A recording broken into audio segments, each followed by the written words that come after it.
pastores que me han permitido, me han dado esa oportunidad, han tenido esa confianza de poder invitarme por primera vez en esta ocasión, y de verdad que para mí es un gozo poder estar en el pueblo de Dios, donde quiera que el pueblo de Dios se reúna.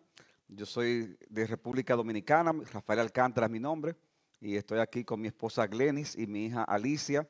El propósito principal de este viaje, aunque había venido en otra ocasión antes, el propósito de este viaje es que mi hija Alicia va a estar aquí estudiando por un año y venimos a traerla. Y después que uno da ese viaje tan lejos de República Dominicana, ¿verdad? Uno aprovecha y hace algunas otras cosas. Pero hermano, para mí estar el domingo en la casa de Dios siempre será lo más importante en ese día. De modo que gracias por la confianza de permitirme poder estar aquí y compartir este tiempo con ustedes. De modo que si son tan amables de abrir sus Biblias en Hebreos capítulo 3, versículo 7, vamos a leer de Hebreos 3, 7 al 4, 11, aunque no vamos a hacer un estudio detallado de cada verso, pero quisiera leer el pasaje completo.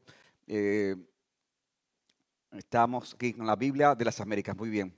Eh, si ustedes usan la Reina Valera, ven algunas palabritas distintas, la idea es la misma. O sea que de antemano pido excusa porque allá en el contexto donde me muevo es más común usar las Américas y en el cambio se me olvidó, no tenía pendiente eso de cambiar la versión en mis notas, eh, pero la esencia es la misma. O sea que vamos a estar leyendo de la versión de la Biblia de las Américas. Perdón, creo que no dije la iglesia donde soy pastor, o lo dije, no lo dije. Yo soy pastor de la Iglesia Bíblica Sola Gracia, de allá de Santo Domingo, República Dominicana. Es una iglesia que tiene ya varios años de plantada, que salió de la Iglesia Bíblica del Señor Jesucristo. ¿Conocen esa iglesia? Ah, bueno, pues entonces yo era pastor de Iglesia Bíblica del Señor Jesucristo. No fue que me votaron ni me comulgaron, sino que me enviaron junto con el pastor Eduardo Saladín. ¿Lo conocen, Eduardo Saladín? Entendiendo los tiempos. Me enviaron junto con el pastor Eduardo Saladín a plantar esa otra iglesia. La verdad que el famoso es él, no yo. Pero soy pastor también junto con él. Y tenemos ya 6 años de haber plantado Iglesia Bíblica Sola Gracia. Estamos muy contentos con estar ahí. O sea que cuando ustedes me recuerden, apréndanse el nombre, porque hay gente que me ha pasado en iglesias que me han presentado. Rafael Alcántara, de Iglesia Bíblica del Señor Jesucristo. Yo, espérate. Iglesia Bíblica Sola Gracia. Yo era de Iglesia Bíblica del Señor Jesucristo. Y sigue siendo mi iglesia madre, obviamente, pero Iglesia Bíblica Sola Gracia. Bien, hermanos, Hebreos capítulo 3, versículo 7 dice lo siguiente: por lo cual, como dice el Espíritu Santo, si oís hoy su voz, no endurezcáis vuestros corazones como en la provocación, como en el día de la prueba en el desierto, donde vuestros padres me tentaron al ponerme a prueba y vieron mis obras por 40 años. Por lo cual me disgusté con aquella generación y dije, siempre se desvían en su corazón y no han conocido mis caminos. Como juré en mi ira, no entrarán en mi reposo. Versículo 12, tened cuidado, hermanos, no sea que en alguno de vosotros haya un corazón malo de incredulidad para apartarse del Dios vivo. Antes, exhortaos los unos a los otros cada día, mientras todavía se dice hoy, no sea que alguno de vosotros sea endurecido por el engaño del pecado, porque somos hechos partícipes de Cristo, si es que retenemos firme hasta el fin el principio de nuestra seguridad. En cuanto se dice, si oís hoy su voz, no endurezcáis vuestros corazones como en la provocación. Porque quienes habiendo oído le provocaron, ¿acaso no fueron todos los que salieron de Egipto guiados por Moisés? ¿Y con quienes se disgustó por 40 años? ¿No fue con aquellos que pecaron, cuyos cuerpos cayeron en el desierto? ¿Y a quienes juró que no entrarían en su reposo sino a los que fueron desobedientes? Vemos pues que no pudieron entrar a causa de su incredulidad. Capítulo 4, versículo 1. Por tanto temamos, no sea que permaneciendo aún la promesa de entrar en su reposo, alguno de vosotros parezca no haberlo alcanzado. Porque en verdad a nosotros se nos ha anunciado la buena nueva también, como también a ellos.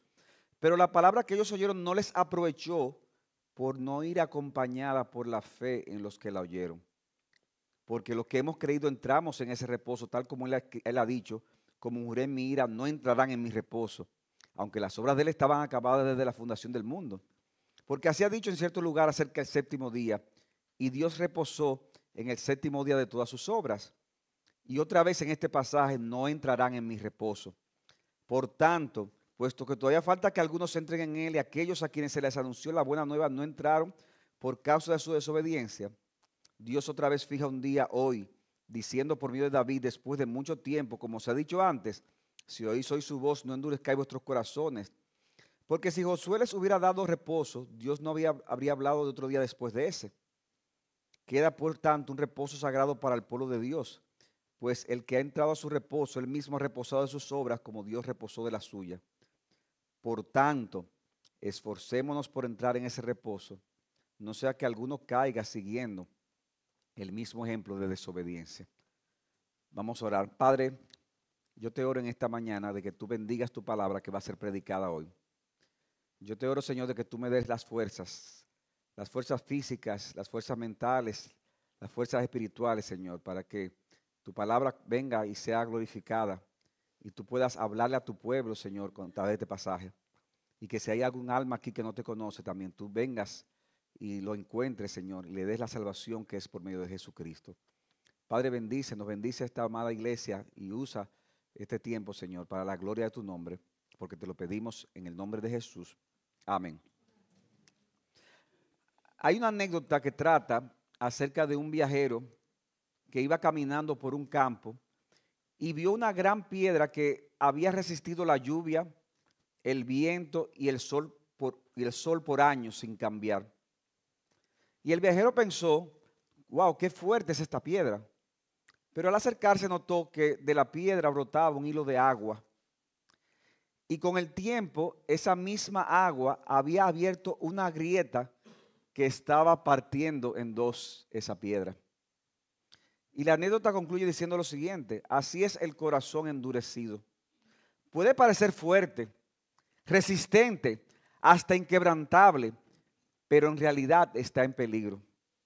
Si no se ablanda ante la voz de Dios, terminará quebrándose bajo el peso del juicio y de las consecuencias del pecado. Y hermanos, este es el tema que yo quiero compartir con ustedes en esta mañana: la dureza de corazón, causas, peligros y remedios, basado en el pasaje que hemos leído de Hebreos 3 del 7 al 11, del cual no lo vamos a estar viendo de una manera secuencial, sino que vamos a estar tomando textos organizados más bien de una forma más temática. El autor a los Hebreos, como tal vez algunos saben aquí, escribe esta carta a personas que eran creyentes de trasfondo judío, personas que habían profesado fe en Cristo, pero que estaban padeciendo diversos grados de hostigamiento, diversos grados de, si se quiere, persecución por sus propios compatriotas, por el hecho de ellos haber abandonado el judaísmo. Judíos que habían profesado fe en Cristo, pero en sus comunidades estaban recibiendo fuerte presión por esa locura de haberse hecho cristianos. Y algunos de ellos estaban siendo tentados a volver otra vez al judaísmo. Y imagínense lo que es tú profesar fe en Cristo, identificarte con Cristo como tu Señor y Salvador y sentirte de nuevo tentado a volver al judaísmo. Para el autor de los Hebreos, eso era una señal de retroceso y de menosprecio para la obra de Cristo. O sea, tú volver otra vez atrás a tu antigua religión, eso era un menosprecio a lo que había hecho Jesús. Y por eso ustedes ven, hermanos, que en la carta a los Hebreos, el autor enfatiza mucho la superioridad de Cristo. Él comienza hablando de la superioridad de Cristo, se ve por encima de los ángeles, se ve por encima de Moisés, se ve por encima de los sacerdotes, se ve por encima al final de los sacrificios y de todo el antiguo pacto. De modo que volver atrás es una señal de apostasía. Y en el pasaje que acabamos de leer, el autor cita el Salmo 95, que se leyó durante el tiempo de las alabanzas, donde David exhorta al pueblo de Israel a no endurecer su corazón cuando escuchara la voz de Dios, como sucedió con el pueblo en el desierto cuando iba camino a la tierra prometida. Y el autor de los Hebreos nos dice aquí que esa misma dureza de corazón que se evidenció en ese pueblo en el desierto, que se evidenció de la que David advierte en su tiempo, también podía estar manifestándose en muchos de ellos, en la comunidad a la que les escribes, y con los peligros que eso pudiera traer. Y hermanos, ese peligro que presenta el autor de los Hebreos, que sucedió con el pueblo en el desierto, que sucedió en la época de David, es el mismo peligro también que tenemos nosotros aquí en este día, en este tiempo. Y yo quiero aclarar aquí, hermanos, que cuando hablamos de dureza de corazón, no estamos hablando del corazón, ¿verdad?, de ese órgano físico que tenemos dentro de nuestro cuerpo, sino que estamos hablando del interior mismo del hombre, donde están sus pensamientos, voluntad y emociones. A eso que nos referimos con corazón. Es la parte interior del hombre donde están sus pensamientos, voluntad y emociones. ¿Y qué es la dureza de corazón? Dice un diccionario que la dureza de corazón en las Escrituras es principalmente el rechazo persistente interior de escuchar y obedecer la palabra de Dios. Repito, ¿qué es la dureza de corazón? En las Escrituras es el rechazo persistente interior de escuchar y obedecer la palabra de Dios. Y la verdad, queridos hermanos, es que esta advertencia que aparece en la carta a los Hebreos, como dije hace un rato, es relevante para ti que estás sentado aquí hoy. Es relevante para ti, para mí. No importa cuánto tiempo tengamos de convertidos. Pero que ya yo tengo 25 años. No importa qué tantos buenos sermones hayamos oído, ni qué tantas cosas hayamos hecho para Dios en el pasado. La realidad de la dureza de corazón está presente en cada creyente y eso puede estar debilitándonos espiritualmente y apartándonos del camino correcto. Y yo quiero considerar este tema con 3 preguntas, que son las mismas, las preguntas están encadenadas con el título del mensaje. Lo primero es, ¿qué lleva a las personas a endurecer su corazón? La segunda pregunta, ¿cuáles son los peligros de la dureza de corazón? Y finalmente, ¿cuál es la cura en contra de la dureza del corazón?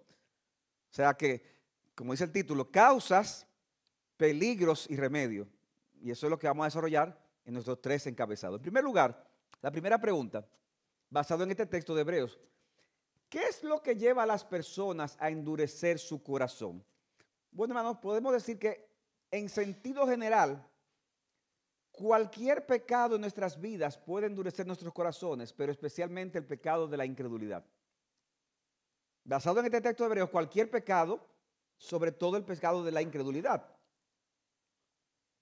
Dice Hebreos capítulo 3, versículo 13, antes, exhortaos los unos a los otros cada día, mientras todavía se dice hoy, y miren lo que dice, no sea que alguno de vosotros sea que endurecido, ¿por qué? Por el engaño del pecado. O sea que el engaño del pecado en general puede endurecer, de cualquier pecado puede endurecer nuestros corazones. Y hermanos, el pecado nos engaña. El pecado es una realidad que está presente en toda persona, pero que también es una realidad en cada creyente. Nosotros estamos con la presencia del pecado en nosotros, el pecado remanente, como se dice en términos teológicos. Y el pecado nos engaña haciéndonos creer que estamos haciendo, que eso que estamos haciendo, que sabemos que está mal, va a ser algo aislado, pero que no nos llevará a cometer otro pecado. Bueno, yo hice esto, yo engañé en esto, le hablé mal a esta persona, yo hice, pero eso se va a quedar ahí. Y eso ya, hermano, es un engaño del pecado, porque sabemos que las cosas no se quedan ahí. El pecado engaña, haciéndonos pensar que eso no tendrá consecuencias. El pecado nos engaña, haciéndonos pensar que es verdad que yo estoy haciendo algunas cosas mal, pero yo estoy viniendo a la iglesia. Yo estoy aquí y llegué aquí a tiempo y estoy cantando y estoy oyendo la palabra y vine y estoy aquí oyendo a este dominicano. Entonces eso como que tú sientes como, wow, de alguna forma, ya que yo estoy haciendo todo eso, tú sabes lo que yo vení tan lejos para ir a un tipo que vino de tan lejos.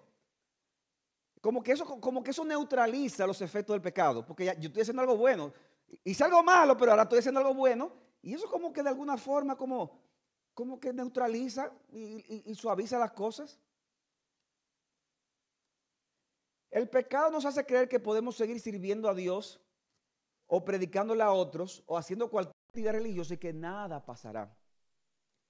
Pero mientras estamos pensando así, nuestro corazón puede que esté endureciéndose cada vez más y más, aunque nadie a tu alrededor todavía se esté dando cuenta. Y hermanos, no tienen que ser pecados visibles y desagradables. Pueden ser pecados, como le decía Jerry Bridge, pecados respetables. A lo mejor tú tienes una raíz de amargura por algo que alguien te hizo aquí mismo en la iglesia o en tu familia o en el trabajo. Y esa amargura está endureciendo tu corazón y tú no te estás dando cuenta de cómo eso está carcomiéndote por dentro. Y hermanos, cuando uno no trata esas cosas correctamente, cuando uno la trata desde el momento inicial, ¿qué sucede? Cuando tú dejas eso así ahí, que se quede adentro, que eso va endureciendo tu corazón y como se va endureciendo, ya puede ser que tú vengas a la iglesia, puede ser que tú estés oyendo la palabra, puede ser que lo que se esté predicando tenga que ver con eso, pero a ti no te hace absolutamente nada. ¿Por qué? Porque la dureza de corazón ha creado un bloqueo en tu corazón que no te permite escuchar lo que Dios te está diciendo. Y puede ser que lo que te espere solamente sea ya el juicio de Dios. O sea que cualquier pecado en general endurece el corazón. ¿Me siguen hasta aquí? Ahora, especialmente el pecado de la incredulidad, dijimos. Porque dice el texto en Hebreos 3:12, tened cuidado, hermano, no sea que en alguno de vosotros haya un corazón malo de incredulidad, para apartarse ¿de quién? Del Dios vivo. O sea que, aunque el pecado en general, pero aquí habla del pecado de la incredulidad. Dice el versículo 19 de Hebreos 3, vemos pues que no pudieron entrar, ¿quiénes? Los israelitas a la tierra prometida, no pudieron entrar ¿por causa de qué? De su incredulidad. O sea que el principal pecado conectado con la dureza de corazón es la incredulidad. Es que realmente no creemos de corazón lo que la palabra de Dios dice y por eso nos resistimos. Hermanos, ¿qué es lo contrario a la incredulidad? Lo contrario a la incredulidad es la fe. La fe es lo que se opone a la incredulidad. Cuando la persona escucha la palabra de Dios y no ejerce fe, entonces es porque hay incredulidad y esa palabra entonces no le está aprovechando. Por eso dice el autor de los Hebreos, recuerden que yo no estoy siguiendo el texto de manera ordenada, dice el autor de los Hebreos en Hebreos 4:2 en su segunda parte, pero la palabra que ellos oyeron, ¿quiénes? Los israelitas, no les aprovechó. ¿Por qué? Porque no fue acompañada por la fe en lo que oyeron. Hermanos, ellos oyeron la voz de Dios de una manera impresionante, de una manera milagrosa, de una manera directa. Y ni así la aprovechó. ¿Por qué? Porque la oyeron con un corazón de incredulidad. Porque no ejercieron fe en lo que oyeron. Y hermanos, como decíamos hace un rato, ese pecado, esa incredulidad, lo que hace a su vez alimentar otros pecados en tu vida. Y hay creyentes que entonces que se envuelven en ciertos pecados y no están creyéndole de corazón a Dios cuando te dice que no, que ese pecado sexual oculto será para tu desgracia y tu destrucción. Tú dices, no, esto es algo que está aislado. Tú no estás creyendo lo que dice Dios, de que no, eso va a tener consecuencias aunque tú no lo quieras. Tú realmente no estás creyendo las escrituras cuando dice que la raíz de todos los males es que el amor al dinero. ¿Y qué dice el texto? Lo cual, codiciándolo algunos, se extraviaron de la fe, se apartaron de la fe y sufrieron muchos dolores. Así dice el texto. Pero la mayoría de la gente no cree en eso. No le cree. Y muchos cristianos no creen en lo que dice el Señor. ¿Y qué pasa? Que terminan en la trampa del dinero. Es posible inclusive que tú hayas visto esa tragedia en otras personas de la dureza del corazón, pero el pecado es tan engañoso que tú crees que a ti no te va a pasar. O sea, le pasó a este, al otro, pero a ti no te va a pasar. A mí no me va a pasar. Total, hasta ahora yo he seguido este camino y me está yendo bien. O sea, después que estoy haciendo esto que no debo hacer, hasta las cosas me están saliendo mejor. Mis hermanos, esa forma de pensar no es otra cosa que el engaño del pecado, de la incredulidad. Y si eres un verdadero creyente, tarde o temprano, tú vas a ver las consecuencias de ese pecado en tu vida. Y eso nos lleva a nuestra segunda pregunta. Hemos visto en primer lugar que es por qué la gente se endurece en su corazón. Que hemos dicho que es el pecado en general, pero sobre todo el pecado de la incredulidad. En segundo lugar, segunda pregunta, ¿cuáles son las consecuencias de la dureza de corazón? ¿Qué produce en un creyente la dureza de corazón? Y podemos mencionar, hermanos, basado en nuestro texto de Hebreos, por lo menos 4 cosas que produce. Por un lado, la dureza de corazón produce más dureza de corazón. O sea, la dureza de corazón produce un mayor grado de dureza. O sea, es un círculo vicioso. Ayer en una charla yo hablaba de un círculo virtuoso. Ahora no, ahora es vicioso. El pasaje nos dice que Dios le habló constantemente a Israel. Pero ellos endurecieron, ¿qué? Su corazón, provocándole al Señor muchas veces. Y lejos de ablandarse el corazón del pueblo, a la gran mayoría de ellos le sucedió lo mismo que a quién, que a Faraón. ¿Recuerdan a Faraón? ¿Qué dice Dios? Dina, deja ir a mi pueblo. Y Faraón dijo no. Y se endureció. Vino el juicio, una plaga. Mira, deja ir a mi pueblo. No.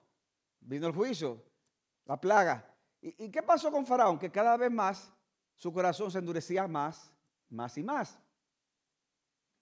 Clamaban cuando venía la dificultad, pero luego que se iba la dificultad estaban más endurecidos.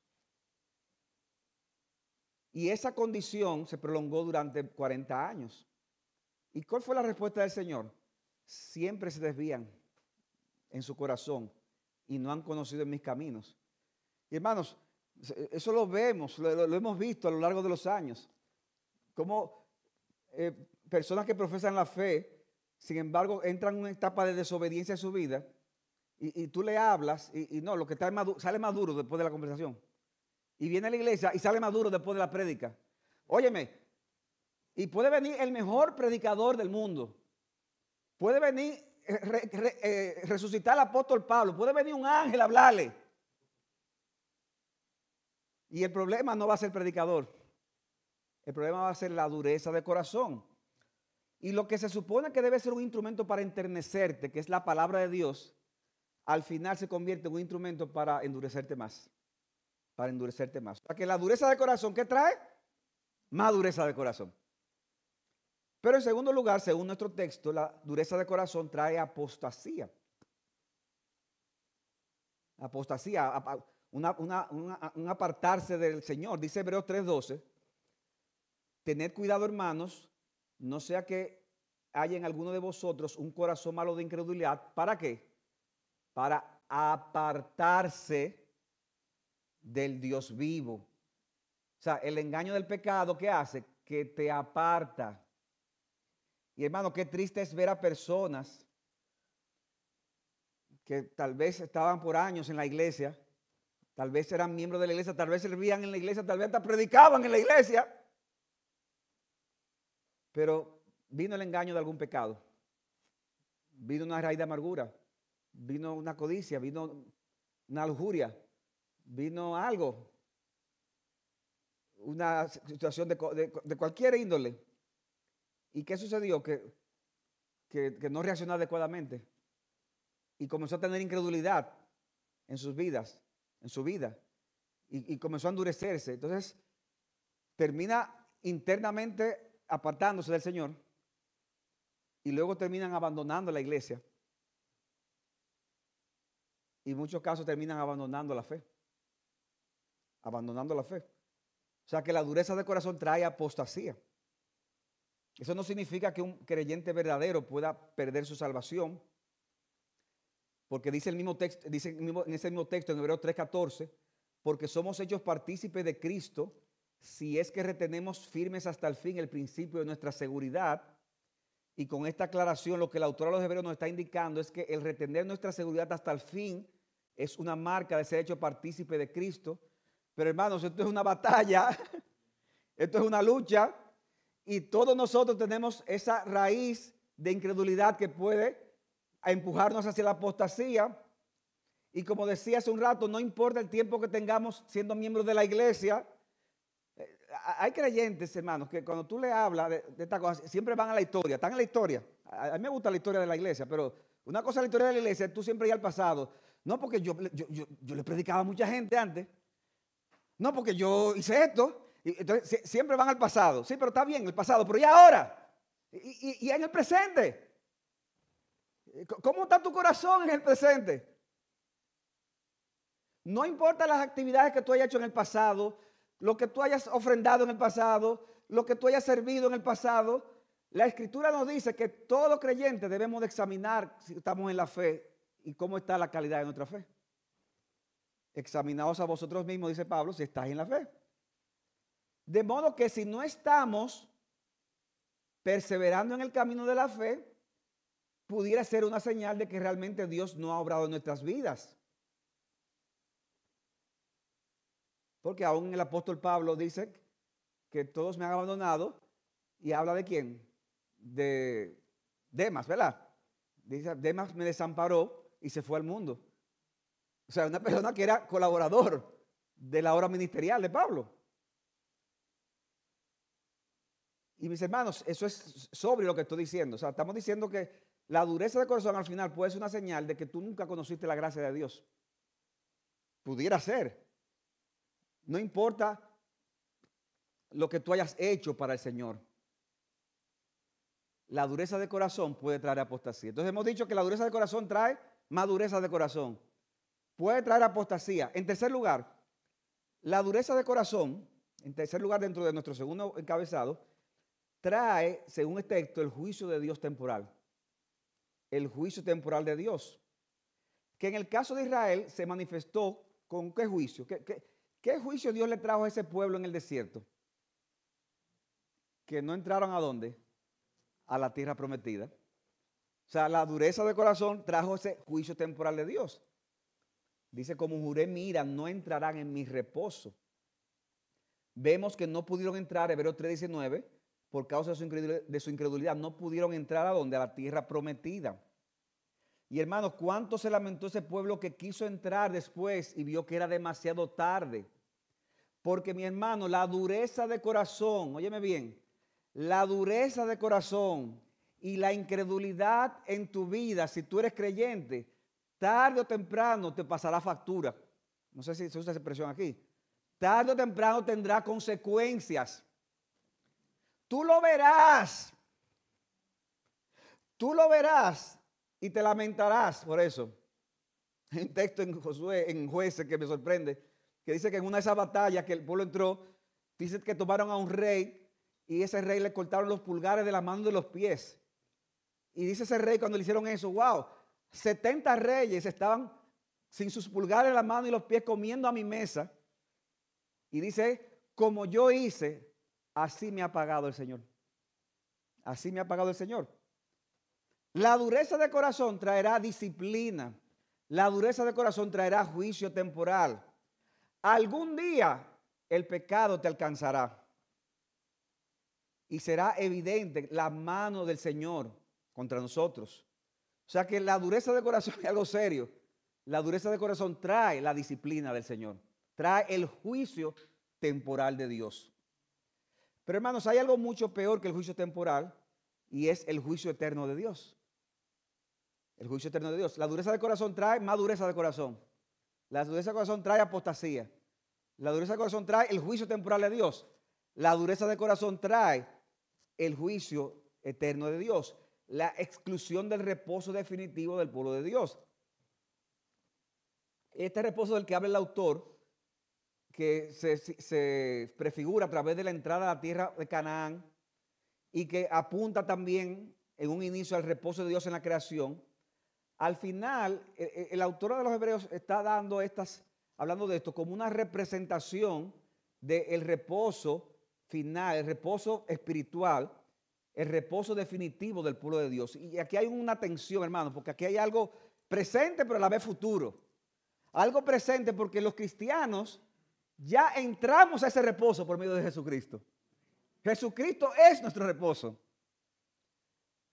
Pero disfrutaremos plenamente de ese reposo cuando lleguemos a la Canaán celestial. O sea que, ¿estamos en el reposo o no estamos en reposo? La respuesta es sí. ¿Estamos en el reposo? Todavía no hemos llegado a ese reposo. Cristo dice en Mateo 11:28, venid a mí todos los que estáis trabajados y cargados, y yo los haré ¿qué? Descansar. Tomen mi yugo sobre vosotros y aprended de mí, que soy manso y humilde de corazón, y hallaréis descanso para vuestras almas. Jesucristo es nuestro reposo. Dice Hebreos capítulo 4, versículo 3 en su primera parte, porque los que hemos creído entramos en ese reposo. O sea, ya estamos dentro.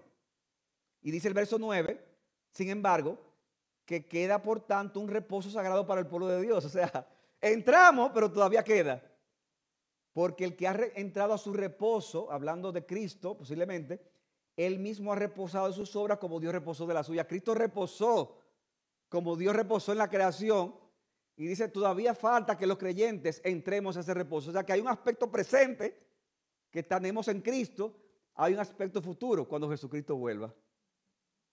¿Y qué estamos diciendo aquí?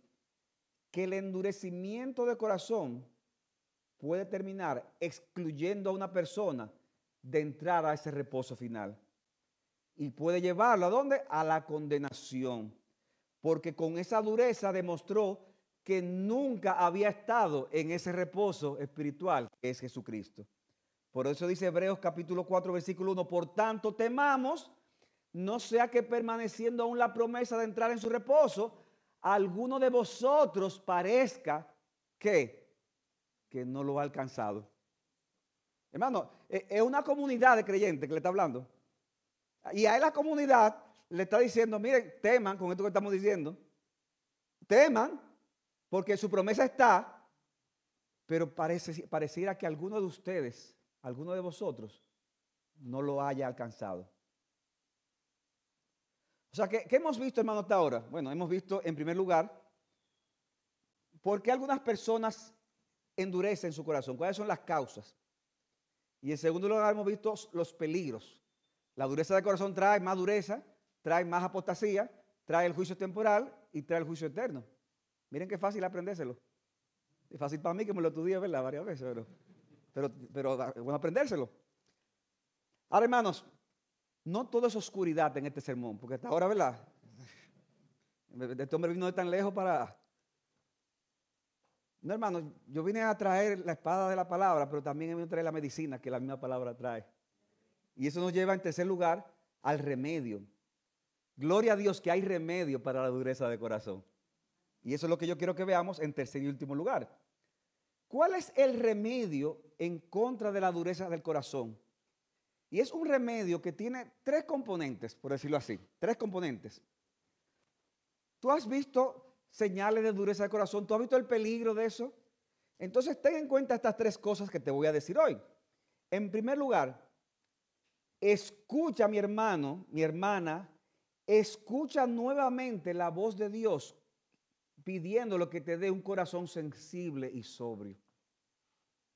¿Tú has identificado señales de dureza? Entonces, escucha nuevamente la voz de Dios y pídele que mientras la estés escuchando, aún ahora mismo, que te dé un corazón sensible y sobrio. El pasaje que leímos de Hebreos 4:1 dice, por tanto, temamos, no sea que permaneciendo aún la promesa de entrar en su reposo, alguno de ustedes parezca no haberlo alcanzado. O sea, ¿cuál es la recomendación que le da el autor de Hebreos al oyente? Que teman, ¿verdad? Temamos cuando escuchemos esa voz de Dios. Y hermanos, esa voz de Dios es importante escucharla claramente a través de la autoridad de Dios que tiene a través de la palabra de Dios. Y por eso es importante que vayamos siempre a iglesias donde se exponga ¿qué? La palabra de Dios. Porque hay muchos lugares donde la palabra de Dios, o sea, tienen el nombre de iglesia, pero adentro no se está exponiendo y aplicando la palabra de Dios. Es importante que un creyente esté bajo la sombra de un ministerio donde el que se pare en el púlpito no venga a traer sus propias ideas. Miren, yo vengo a decirle algo maravilloso a ustedes, que en el Caribe se ha dado bien. No, yo no vine a eso. El ministerio fiel un ministerio fiel es un ministerio donde se enseña con claridad, con objetividad, la palabra de Dios. Y hay personas que van a la iglesia buscando otra cosa que el mensaje de la palabra. O sea, hay gente que va a la iglesia, yo quiero ir el domingo a la iglesia, ¿por qué? Wow, es que me siento vacío y yo necesito llenarme. Ajá, ¿llenarte de qué? No sé, de algo, pero llenarme, como que me digan que yo soy un campeón. Mis hermanos, en una iglesia fiel a la palabra, no van a decirle que usted es un campeón. Van a decirle que usted es un pecador. Y que Jesucristo es un campeón. Jesucristo es el campeón. Tú necesitas tener predicadores que se paren en el púlpito a hablar la palabra, a abrir la herida en tu corazón y sanarla con la medicina de la palabra.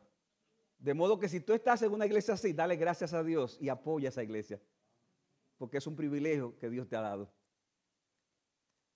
Una predicación bíblica será el resultado de un profundo estudio de la palabra de parte del predicador, para que el texto sea debidamente explicado y aplicado a la vida de los creyentes y te lleven constantemente al Señor Jesucristo.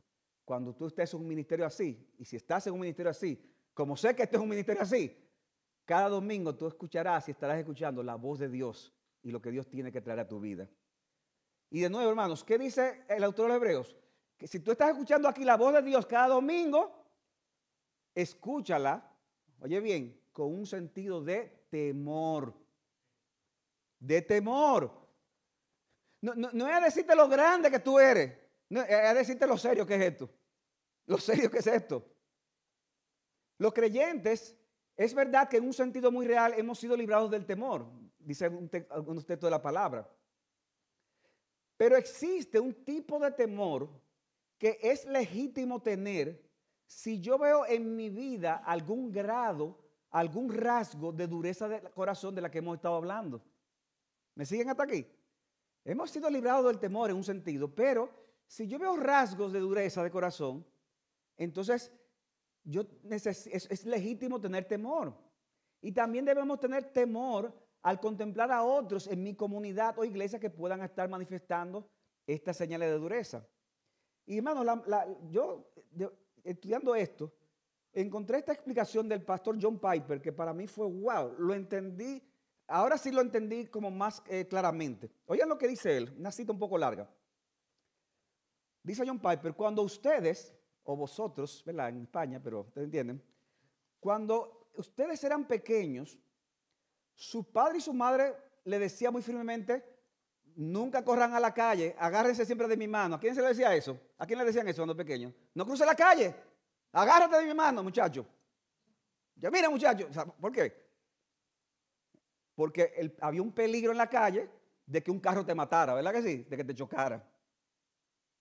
En otras palabras, lo que tu papá o tu mamá te quería decir era, teme el correr en la calle. Pero eso significaba, dice Piper, que no podían divertirse en el patio de la casa, en la acera y en los parques. No, o sea, ahí no había que tener temor. De hecho, la mayoría del tiempo, dice, ustedes ni pensaban en lo peligroso que era la calle. Solo cuando se acercaban a la calle y quizá cuando la pelota caía rodando en la calle, o quizás cuando alguien le tentaba a correr, muchachito, ¿verdad? De todo. Mira, ven, cruza, que no hay una cruza. Solo en este momento sentían ustedes el temor a la calle. El resto del tiempo, el temor los mantenía jugando en lugares donde no había necesidad de tener temor. El temor los mantenía seguro y lejos de esos lugares y podían estar en lugares donde no había que tener temor. O sea que era un temor que te libraba del temor. Así es, dice él, que ocurre con el temor a la incredulidad. Ustedes no viven constantemente sintiéndose mal. Solo experimentan esa mala sensación cuando aparecen las tentaciones a desconfiar de la promesa de Dios. E incluso entonces utilizan la mala sensación del temor. ¿Para qué? Para correr hacia el patio seguro de la bondad y de las promesas de Dios. Así que concluye diciendo, la vida cristiana normal es consciente del peligro de la incredulidad, pero no es que vive paralizada o aterrorizada por él. Vive en la fe El temor solo surge cuando la fe comienza a debilitarse y solo se manifiesta el tiempo suficiente para hacernos volver a la valentía apacible de la fe. ¿Se entendió? Yo espero que sí, porque yo no voy a leer esa cita de nuevo, ni larga. O sea, ¿qué debemos hacer? Temer. Pero es un temor que nos hará vivir en libertad, porque nos mantendrá lejos del pecado que nos engaña y que endurece nuestros corazones. En segundo lugar, hemos dicho que es un remedio de 3 partes. Lo primero es, escucha la voz de Dios con un corazón sensible y tierno. En segundo lugar, la segunda parte de la medicina, vive en el contexto de una comunidad que esté comprometida con el beneficio espiritual los unos a los otros. Vive en el contexto de una comunidad donde hay un compromiso con el beneficio espiritual los unos a los otros. ¿Qué dice Hebreos 3:13? Antes, exhortaos, ¿quiénes? Los unos a los otros. O sea, esto es de aquí para acá y de aquí para allá. Y de allá para acá, ¿verdad? De todos lados. O sea que nosotros, mis hermanos, si no queremos caer en el engaño del pecado, no solamente es suficiente escuchar con sensibilidad la voz de Dios a través de esos buenos sermones que hay en internet y donde yo puedo exponerme a, wow, escuché este mensaje de fulano y sí, todo eso está bien. Pero necesitamos una comunidad de creyentes reales, presenciales, no virtuales, gente de carne y hueso, en la cual los hermanos puedan exhortarse unos a otros como un mecanismo correctivo y hasta preventivo para que no seamos endurecidos por el engaño del pecado. Mis hermanos, eso es la verdadera comunión. La iglesia no es un club social, no es un sitio donde venimos simplemente a sentirnos bien, no venimos a oír la palabra de Dios y a animarnos unos a otros. Pero en ese animarnos unos a otros, ese incluye a veces el exhortarnos, incluye consolarnos, pero también incluye amonestarnos cuando sea necesario.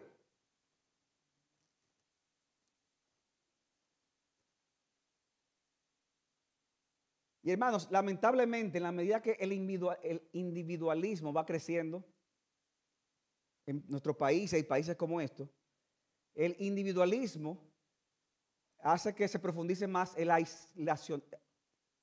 aislacionismo. O sea, el vivir aislados. Yo recuerdo, ¿verdad? Mi esposa decía, estábamos en Estados Unidos, en un sector en Florida, con muchas casas y cada casa tenía como 4 carros, 5 carros, una cosa increíble. Pero tú no veías a nadie.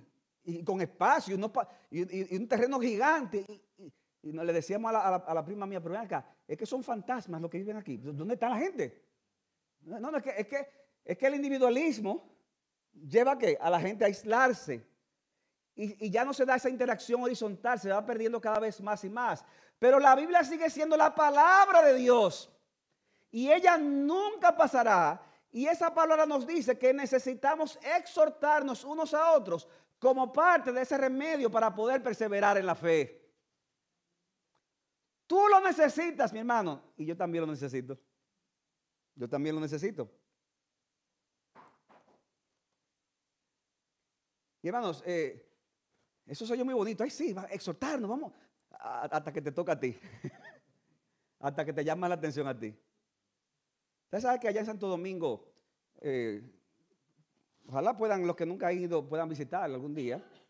Tienen muchas cosas bonitas, las mejores playas del mundo y el peor tránsito del universo. De verdad, el peor tránsito de todo el mundo, o sea, en la capital por lo menos. Pero tampoco se asusten tanto, uno se acostumbra ya cuando está así, pero lamentablemente uno, cuando está en un tránsito como el de Santo Domingo, uno mismo va a veces adquiriendo patrones que no son los mejores. Y hermano, yo he tenido que luchar yo mismo y decir, Señor, ayúdame, porque a veces yo no he manejado correctamente, porque si este lo hace mal, este lo hace mal y este lo hace mal, entonces vamos, entren todos, o sea. Y recuerdo, hermanos, una vez un hermano que me dijo, Rafael, quiero hablar contigo. Ah, dime, mira, yo quiero amonestarte. ¿Qué pasó? los otros días te vi en la calle manejando y no lo hiciste bien. Me pasaste por abajo y casi me lleva. ¿Yo qué?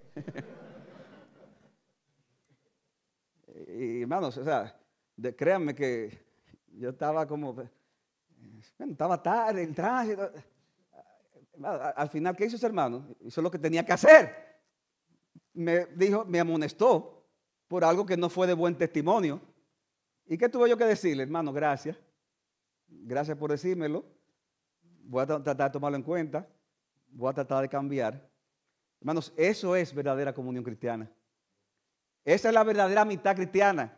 No es simplemente vamos para allá y vamos a jugar y vamos a relajar. Sí, todo eso está bien, pero es que vamos a animarnos, a consolarnos y a amonestarnos. ¿Para qué? Para que podamos crecer juntos y perseverar en este camino de la vida cristiana. O sea que a partir de ese momento, hermanos, traté de comenzar a cambiar. Pero vaya a Santo Domingo un día que usted vea lo difícil que es.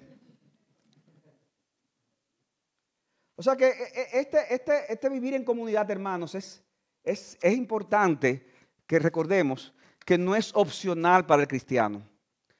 Y que si tú te aíslas al final, tú vas a ser fácilmente seducido por el pecado que tú llevas dentro. Óyeme, tú puedes estar oyendo a los mejores predicadores en internet. No, es que, óyeme, los mejores. Pero si tú estás aislado, aún con esos mejores predicadores en internet, tú puedes estar siendo seducido por tu pecado que lleva dentro, porque no estás exponiéndote a un ministerio presencial, a una comunidad donde están los unos a otros, animándose, exhortándose, consolándose y amonestándose.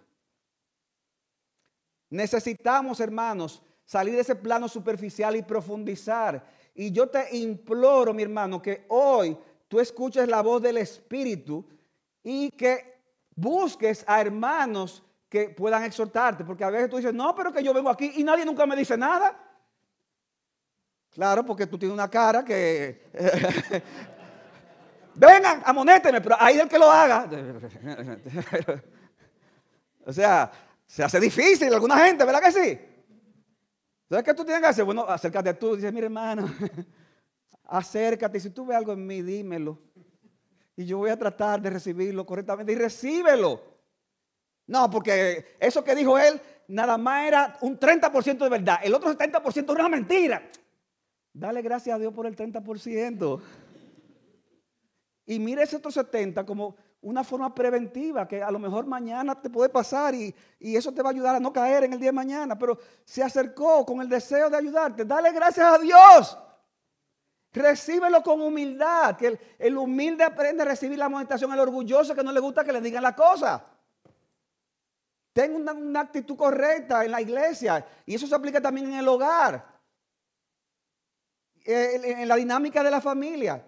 Aprende a recibir la amonestación. Claro, aprende también. Hay gente que son terribles amonestando. Mira, quiero hablar contigo, rata inmunda. Ven acá, siéntate. Bueno, tal vez esa no es la mejor forma de amonestar, ¿verdad? O sea, hay que hacerlo con amor. Pero sobre todo, mi hermano, tú eres el que estás recibiendo, escúchalo. Te digo una cosa, no importa lo que te diga el otro, tú eres peor de ahí. Todos somos peores de ahí, porque somos pecadores que merecemos la condenación y Cristo nos salvó y Dios nos perdonó y nos hizo su hijo a pesar de lo que éramos. Pastor Sugel Michelén, ustedes me imagino que muchos lo han oído, él siempre dice que es muy fácil cuando uno está orando decir, Señor, perdóname, porque reconozco que soy un gusano, pero hay del que me llame gusano. Pero ven acá, pero tú no le dijiste al Señor que era un gusano. Entonces, tú le dijiste al Señor que era un gusano, ¿por qué te ofendes si alguien te dice gusano? Entonces, ¿era o no era gusano? Entonces, uno tiene que pedirle al Señor, hermanos, esa disposición correcta. Como dice un comentario, y hermano, yo al estar un poco confundido con la hora, yo ya hasta perdí la noción del tiempo, pero yo me imagino que tengo que estar acabando, es lo que yo sé, pero yo me voy a Santo Domingo y ustedes se quedan aquí, o sea que yo no voy a... Tienen que, perdónenme, ¿verdad? Se me ha pasado tiempo. Dice un comentarista, hace falta el ministerio de animarnos unos a otros cada día. Un amigo cristiano que te acompañe y estimule puede contrarrestar la tendencia al enfriamiento. Wow, ¿ustedes oyeron eso? Un amigo cristiano que te acompañe y te estimule puede contrarrestar la tendencia al enfriamiento.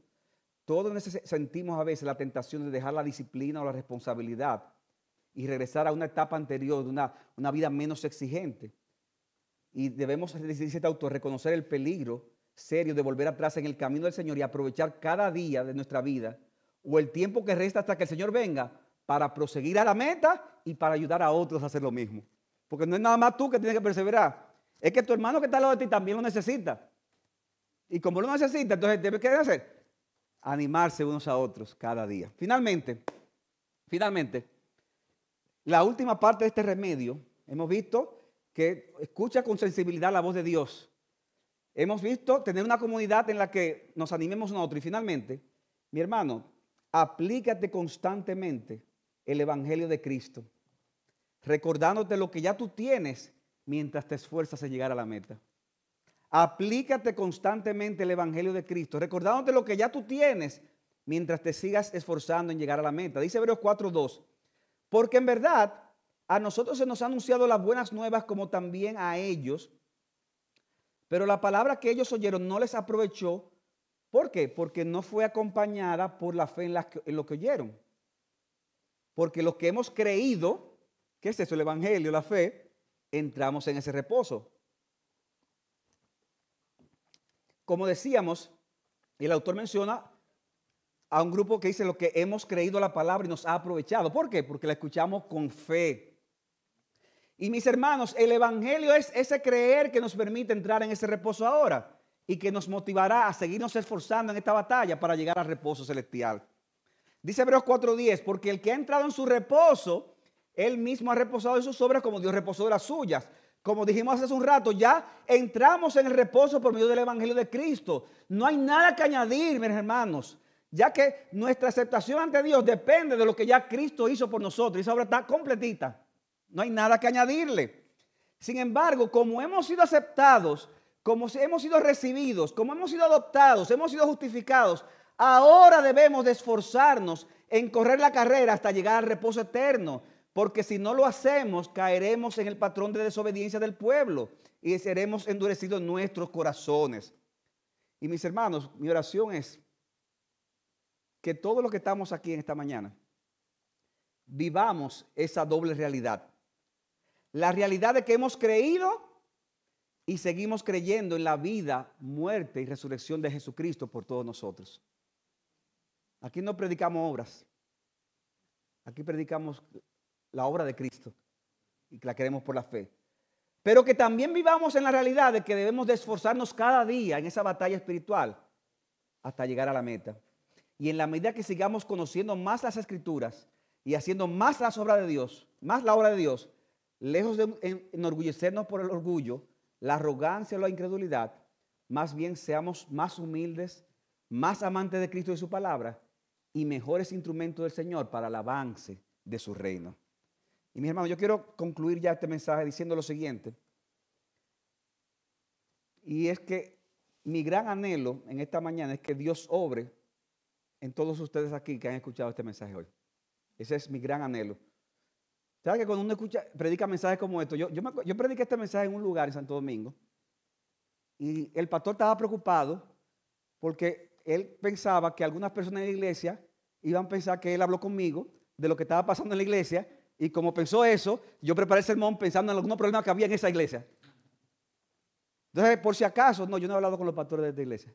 Yo no sé lo que está pasando. Ahora, yo sí sé que este sermón, seguro, que es relevante para esta iglesia. Y para cualquier iglesia. Por la palabra de Dios. Y es mi oración de que Dios obre en el corazón de todos ustedes. Incluyendo algunos que posiblemente están aquí y que no han entrado al reposo espiritual que es Jesucristo. No seas como el pueblo de Israel que endureció su corazón y no creyó en ese mensaje. Confía hoy y ahora en Jesucristo, porque mañana puede que sea demasiado tarde. Cree en Jesucristo y arrepiéntete de tus pecados mientras dice todavía hoy. ¿Para qué? Para que entres en ese reposo que Cristo te da y goce del reposo eterno de los santos. Mis hermanos, sigamos corriendo con paciencia la carrera que tenemos por delante, con un corazón sensible que nos ayuda a seguir aborreciendo el pecado, a seguir perseverando en la carrera cristiana. Y cuando veamos a otros apartarse de la fe, porque eso seguirá pasando, con más empeño nosotros sigamos perseverando en la carrera que tenemos por delante. Y ya sea que Cristo vuelva primero o que la muerte nos encuentre, podamos decir junto con Pablo, he peleado la buena batalla, he acabado la carrera, he guardado la fe. Por lo demás me está guardada la corona de justicia que el Señor, el juez justo, me entregará en aquel día, y no solo a mí, sino también a todos los que amen su venida. Que esa sea una realidad en cada uno de nosotros en el día de hoy. Que el Señor les bendiga, hermanos. Amén. Padre, gracias por tu palabra que ha sido predicada en esta mañana. Te pedimos, Señor, que tú la hayas usado, la uses y la quieras usar para traer bendición a tu pueblo, edificación a los santos, salvación a los que no te conocen, y que sobre todas las cosas, Señor, que le traiga honra y gloria a nuestro Señor Jesucristo. Te pedimos que tú bendiga esta iglesia, bendice a sus pastores, bendice a sus líderes, hazla prosperar espiritualmente, que aquí haya una llama, Señor, que se mantenga encendida en medio de un mundo en oscuridad para la gloria de tu nombre, porque te lo pedimos en el nombre de Jesús. Amén.